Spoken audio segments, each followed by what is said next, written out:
I'm Doug Thompson. Welcome to this edition of Legislative Updates with John Barker of the Kansas House of Representatives for the 70th District. Most of us get our information concerning the actions of the Kansas Legislature either from some form of media or after the fact, as the legislation either became law or died during the process. Representative John Barker has graciously agreed to take time from his schedule to update pending legislation as the bills are moving through committee to consideration by the House of Representatives. Right after this short break, let's talk with Representative John Barker concerning this week in the Kansas Legislature. Welcome to Legislative Updates. I'm your host, Doug Thompson, with special guest, of course, John Barker. And John's been kind enough to bring out some friends. We're about friends from the legislature, and we're about 1 week from Good Friday. So next Friday's Good Friday. All right. But the legislature's moving right along, and there's a lot going on. So let me introduce to you. John Barker's on your far left, my right, but he's on your left. And of course, John's from the representative from the 70th District. And then seated next to him, Dan Hawkins, and Dan, 100th District from Wichita, as I recall, right? West side of Wichita. Okay, and Dan, you grew up on dairy farms, didn't you? I did. Absolutely. Built the 70 head of cow. Is that right? All right. And where'd you go to school at? Went to school at Buehler High School and then on to Emporia State. Awesome. Good school. Excellent school. Yeah. And then also, of course, Jim Denning, and Jim is from Overland Park, and you are the Senate Majority Leader. That is correct. And thank you for being here. Thank all three of you for being here.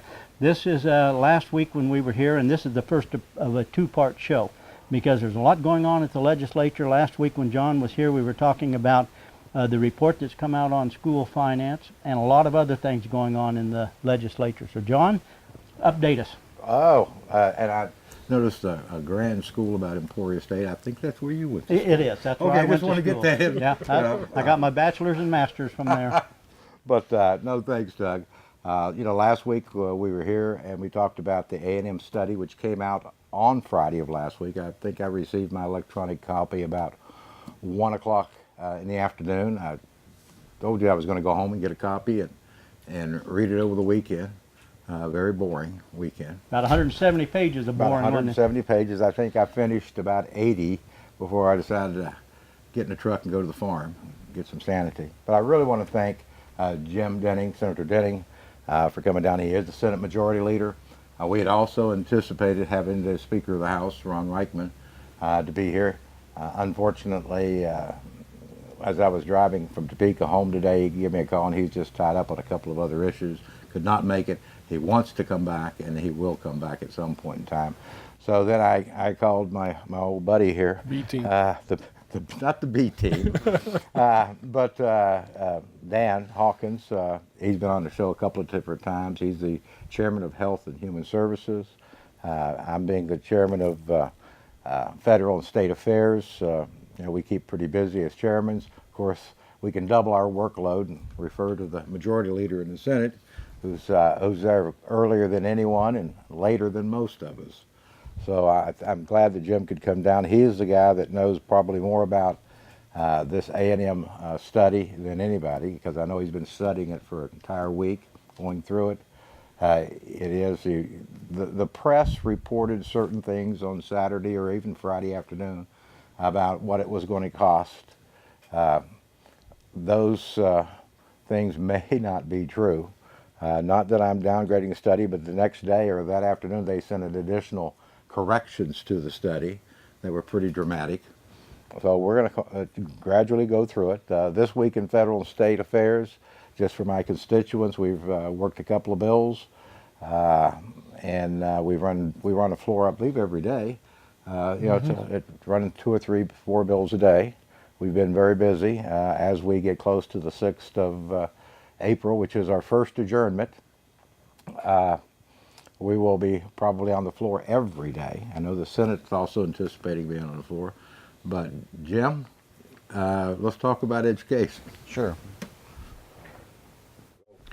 So the long and the short of the education finance study that Representative Barker is referring to is the Supreme Court ordered the Kansas Legislature to update a study that we had done 10, 15 years ago, and the consultant used some very aspirational goals that the State Board of Education actually used for their federal submission. They called the State Board called their education plan a moonshot. It was very aspirational, as it should be, but this particular consultant actually took that study and turned it into a monetary figure. And we were shocked at the price tag.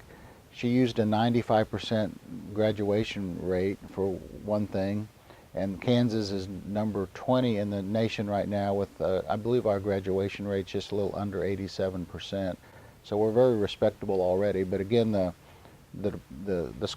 Department of Education and the school board, they had a very aspirational goal of 95% graduation rate, all students in Kansas. And it ended up turning the price tag into almost a $2 billion price tag. So everybody was in shock, and obviously that price tag it's an impossible goal for the state of Kansas to achieve. To put it into perspective, it would take about 48% more in tax growth than Kansas ever produces in any fiscal year. So it just can't be attained. The other thing that's pretty questionable about the study is the consultant uses a economy of scale for large schools and small schools. The small schools out here in rural Kansas make sense. Obviously, if you're out with no other schools around you, you're going to need extra money because everything is much more inefficient by design. You can't have big classrooms because there's, the population is very sparse. It's actually called sparsity. So her economy of scale index made sense for our rural schools, but it made no sense for our big schools. Like, for instance, in Johnson County, had a economy of scale index of 97%. That is to say, our schools would get twice as much money as they do now. So it's even hard for me to say that with a straight face, especially with my friends From the rural counties. From the rural counties. But in general, when you see these kind of studies, a economy of scale would be about 2.5% to 3% for our large schools, and this particular study came in at 97%. So very questionable. It added about $700 to $800 million of that price tag goes to 5 districts, which are the big districts. So I don't think it's even, I think it's a non-starter. All right, we're going to cut away, take a break. You're watching Legislative Updates. Welcome back to Legislative Updates. I'm your host, Doug Thompson, with my special guest, of course, my regular guest, John Barker, on your far left. In the middle is Dan Hawkins, and next to me is Jim Denning. And we've been talking about school finance, and what I'm holding up in my hand is a copy of the report that came in, and the legislature paid about $250,000, $255 for the report. And it came back, and the recommendations are figures that from the outside looking and listening to you guys talk about it, I don't know how that's even possible, because I don't even see how it's possible. Yeah. Well, that was a recommendation. At least that's, if you get into the inner parts of this, there are some false assumptions made. And I think, Jim, and I'd like to get back to you on that, about what we were talking about, the districts, 5 districts getting most of that money. How much would they be getting? I think when I was talking about the economy of scale index, which this consultant says the big schools like Johnson County, Wyandotte, and Wichita would get an extra 97% of the base based on their size. And she not only went from an economy of scale, but she described it as a diseconomy of scale. So one could say, to save $800 million, which was the amount that went to those 5 schools, if one wanted to save $800 million, it appears that she's recommending that all of our big schools break up into 5 or 6 different districts, which it just doesn't make any sense when you're looking at it from a financial standpoint. As far as trying to fund $2 billion, it's such an unreasonable and unattainable number. Just trying to put it into context that we can understand it, it'd probably be another 18 to 20 mil increase in our property tax, 3 years in a row. We would go from a statewide 20 mil for schools across the board To the next year, it would be 38. The following year, you just add 18 more the third year, 18 more the fourth year, 18 more, and maybe more, because by that time people will probably be leaving the state. It may be 20 or 22. You know, that's pretty dramatic. What do you think, Dan? Well, we had in tax just recently, just to give our viewers a good idea of what this is. We had a bill in tax to raise the property value, or the property tax, from 20 to 38 mills Over 3 years. Over 3 years, and that was 600 million. So we would have to do that all in 1 year. Right. To get to 400. Yeah, so that's a huge tax burden on taxpayers. You know, you can look at that as on a $200,000 house, that's about $1,000 extra a year you're going to pay. Yeah, probably. So about $500 for a $100,000 house. That's really going to hurt our taxpayers. Well, what's our approach then, gentlemen? I think we need to get back to doing our jobs as legislators. And I'll just refer back to last year when we knew we had a revenue shortfall. We knew we wanted to give schools more money. We, as a legislative body, we did want to fund our schools at a higher rate. And we did that. We put in $300 million in schools, $200 million last year and another $100 million this year. So we did our jobs. The folks that send us up are the voters and our constituents back home. They voted for us to come, and that's what they wanted. They wanted the schools to have a bit more money. They wanted the budget fixed and stabilized, and that was our marching orders. We made a lot of decisions on the tax policy as well. Everybody knows that I was part of the process that raised taxes in Kansas to give schools more money and to balance the budget, and that was my job. That my constituents sent me back to do those two things, and I did it. And I thought we had it fixed. And for the Supreme Court not to agree with the folks that sent me to Topeka is hard to get a grasp on it. It's getting very fatiguing, and it's interfering with our ability to govern. We as a group decided that we wanted to give $300 million more to schools, and for the attorneys that are suing us and the Supreme Court not to agree with our work and our constituents, I think that has to be addressed for a long-term fashion, either a constitutional amendment, a very long-term agreement that we won't be sued any longer. But we need to get it fixed. It is impacting our ability to govern and to budget. And we have been in litigation for 30 years. 30 years. For school finance. And we're all parents and grandparents. I know you're a grandparent. I know I am. One day you will be. Someday. And we want the best for our kids. We really do. And we want them to have a good education. But we also have to be very, we don't want to hurt the economy. We want to grow the economy. And with an overburdened tax issue, that could hurt our economy. Yeah. We're going to cut away. We're going to cut away and take a break. We'll be right back. You're watching Legislative Updates.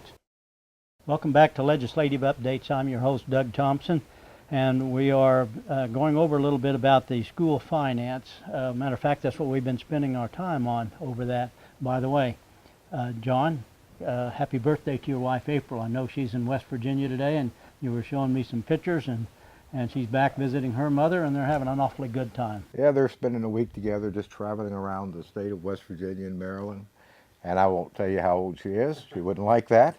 But it is her birthday, and if April, you're watching this, happy birthday. Yeah. And this is a two-part show. The guests, of course, you know John Barker on your far left, and then Dan Hawkins in the middle, and Jim Denning is next to me on your right.